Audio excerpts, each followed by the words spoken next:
నమస్తే. నేను మీ Gopi. Welcome back to మనం టీవీ. ప్రస్తుతం మనతో పాటు ఉన్నారు పొలిటికల్ అనలిస్ట్ అంకమ్మరావు గారు. ఆయనతో మాట్లాడదాం. సార్ నమస్తే అండి. నమస్తే అమ్మ గోపి. సార్, రఘురామకృష్ణరాజు కేసులో రోజుకో మలుపు తిరుగుతుంది. ఆ కేసులో ముఖ్య నిందితులైన తులసిబాబు, అదేవిధంగా విజయపాల్, దానికి సంబంధించిన కేసు సంబంధించిన ఎస్పీ గారు ఒక విచారణ చేపట్టారు. వాళ్ళిద్దరు కలిపి కూర్చోబెట్టి ఆ విచారణలో కొత్త కొత్త మలుపులు మొత్తం తిరుగుతున్నాయి. అసలు ఆ మలుపులు ఏంటి? అదేవిధంగా న్యాయ పోరాటం చేస్తున్న రఘురామకృష్ణరాజు గారికి న్యాయం దక్కుతుందంటారా మీ మాటల్లో? అంటే ఇక్కడ ఏం జరుగుతుందంటే చాలా స్పష్టంగా ఆయన ఆ రోజు అంటే పుట్టినరోజు సందర్భంగా పుట్టినరోజు కూడా జరుపుకోకుండా చేయాలనే ఉద్దేశంతో అన్యాయంగా ఆ రోజు తీసుకెళ్ళడం కూడా జరిగింది. తీసుకెళ్ళినప్పుడు దానికి అన్ని విధాల పాత్ర వహించింది విజయపాల్. తీసుకొని వెళ్ళిన తర్వాత రఘురామకృష్ణరాజు గారు చెప్తున్నట్లు ఆ రోజు దాడి చేసింది, గుండెల మీద ఎక్కి కూర్చుంది ఇప్పుడు ఎవరైతే చెబుతున్నారో తులసిబాబు అనే వ్యక్తి. ఇక్కడ మీరు ఆలోచించుకుంటా ఉంటే ఆ రోజు సునీల్ కుమార్, పిఎస్ఆర్ ఆంజనేయులు వీళ్ళందరి ప్రమేయంతో జరిగిందని చెప్పని ఆయన చెప్పడం కూడా జరిగింది. ఈ ఘటన జరిగినప్పుడు ఆయన లోక్సభ సభ్యుడు. ఇక్కడ గమనించుకోవాల్సిన అంశం, ఎంపీ, లోక్సభ సభ్యుడు.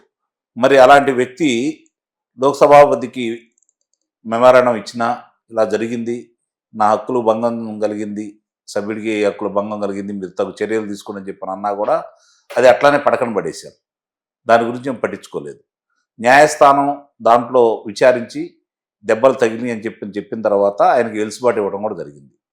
ఇక్కడ ఆయన మీద పెట్టినటువంటి అభియోగం ఏంటి, జరిగినటువంటి కార్యక్రమాలు ఏంటి, అతనికి అంతకుముందే శస్త్రచికిత్స జరిగింది గుండెకి, కాబట్టి ఇలాంటి కార్యక్రమాలు చేస్తే అతను ఆపాక స్థితిలో కనుక వెళ్ళిపోతే చనిపోయాడని చెప్పని వాళ్ళు కుతంత్రాలు పన్నారు.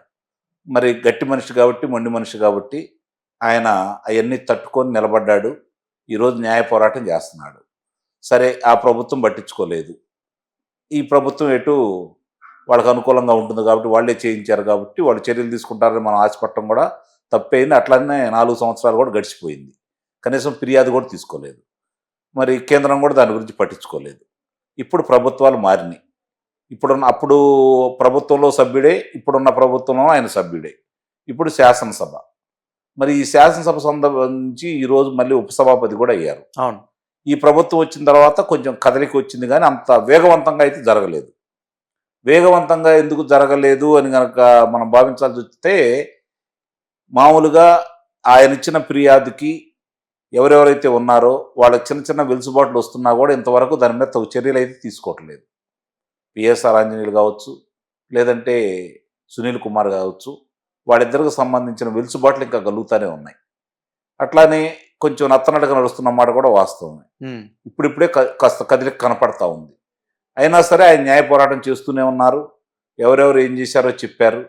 ఉపసభాపతిగా ఉన్న ఆయనకే న్యాయం జరగకపోతే, అప్పుడు లోక్సభ సభ్యుడిగా ఉన్న ఆయన ఫిర్యాదునే తీసుకోకపోతే అసలు మనం ఎలా ఉన్నాం, ఎక్కడున్నాం, ఏ రాష్ట్రంలో ఉన్నాం, సామాన్యుడికి ఏదన్నా న్యాయం జరుగుతుందా? ఇది ఒకసారి ఆలోచించు. ఇప్పుడు తులసిబాబు అనే అతన్ని అదుపులో తీసుకున్నారు.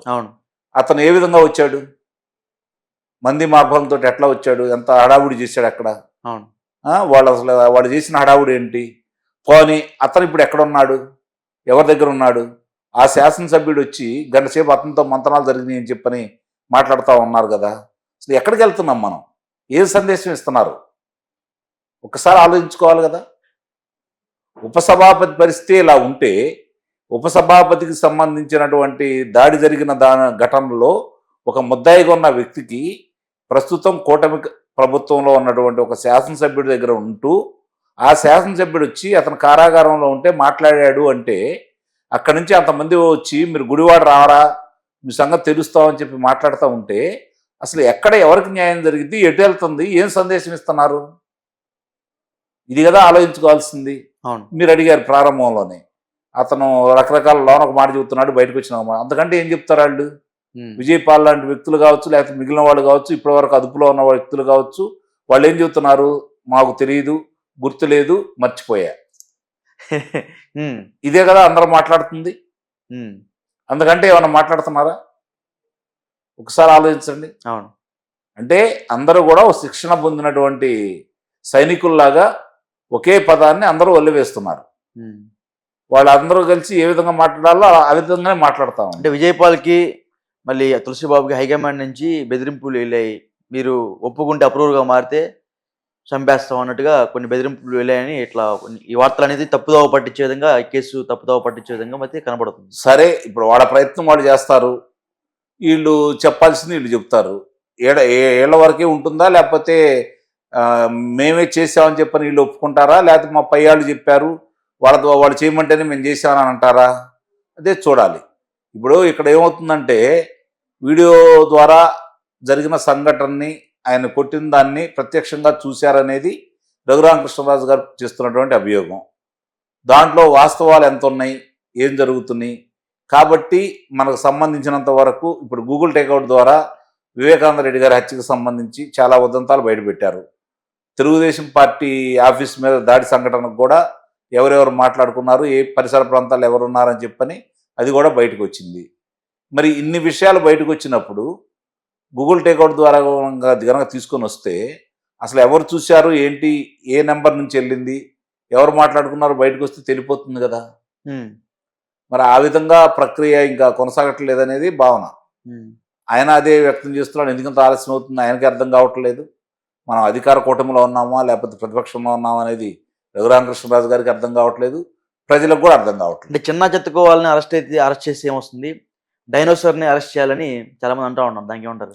నిస్సందేహంగా ఇప్పుడు అలాంటి వ్యక్తి ఆ విధంగా దాడి చేసి చావంచుల దాకా వెళ్ళి వచ్చిన వ్యక్తికి న్యాయం జరగకపోతే, ఏది అధికార పార్టీలో ఉండి ఇప్పుడు మంచి ఉన్నతమైన పదవిలో ఉన్న వ్యక్తికి న్యాయం జరగకపోతే సామాన్యుడికి ఎలా న్యాయం జరుగుతుందని ప్రతి వాళ్ళు ప్రశ్నించుకుంటున్న మాట వాస్తవమే కదా. అవును, ఇందాక ఒక డిబేట్లో కూడా చూసాం, కింద కామెంట్లు వస్తున్నాయి. అదే ఒక ఎంపీకి ఒక ఎమ్మెల్యే ఉన్నాడు, మళ్ళీ ఇప్పుడు ఉపసభాపతిగా ఉన్నాడు, అతనికే న్యాయం జరగకపోతే సామాన్యుడికి ఎలా న్యాయం జరుగుతుందని ప్రజలు అంటున్నారు. నిస్సందేహం కదా. అప్పుడు ప్రభుత్వం కూడా ఏమైనా చర్యలు చేపట్టాలి కదా, కేసు మీద ఇంకా ఫోకస్ చేయాలి కదా. అంటే ఇప్పుడు కొంచెం వేగవంతం అయింది, చూడాలి. మరి ఇప్పుడు అదుపులో తీసుకున్నారు, ఇద్దరిని ప్రశ్నిస్తూ ఉన్నారు. వాళ్ళు ఇచ్చే సమాచారాన్ని బట్టి వాళ్ళు ఎవరి మీద అయితే ఇప్పుడు అనుమానితులు ఉంటారు, అనుమానితులను అందరిని పిలిచి విచారణ చేస్తారు. ఇప్పుడు ఒక క్రమ పద్ధతిలో ఇప్పుడు వీళ్ళు ఏం చెప్తారో చూసుకోవాలి. వీళ్ళు చెప్పిన దాన్ని బట్టి వేరే వీళ్ళు సరిగ్గా సమాధానం రాకపోయినా కూడా ఎవరైతే దాంట్లో పొందుపరిచారో అందరినీ పిలిచి విచారించాల్సిన బాధ్యత అనేది విచారణ సంస్థల మీద ఉంటుంది. అంటే పొందుపరిచిన పేర్లు ఇంకా చాలా పేర్లు పెండింగ్ లో ఉన్నాయి. జగన్మోహన్ రెడ్డి గారి పేరుంది, పిఎస్ఆర్ ఆంజనేయుల పేరుంది, సునీల్ కుమార్ పేరుంది. మరి వాళ్ళ ముగ్గురు కూడా విచారించాలి కదా. అది ఒక క్రమ పద్ధతిలో జరిగిద్దని చెప్పైతే భావిస్తున్నాం. ఇప్పటి వరకైతే వాళ్ళు ఇంకా వాళ్ళు కొంచెం ధైర్యంగా ఉన్నారు. ఓకే, మరి ఎందుకు ఆ ధైర్యం ఎక్కడి నుంచి వచ్చింది అనేది కూడా ఆలోచించుకోవాలి. Okay okay sir, thank you sir.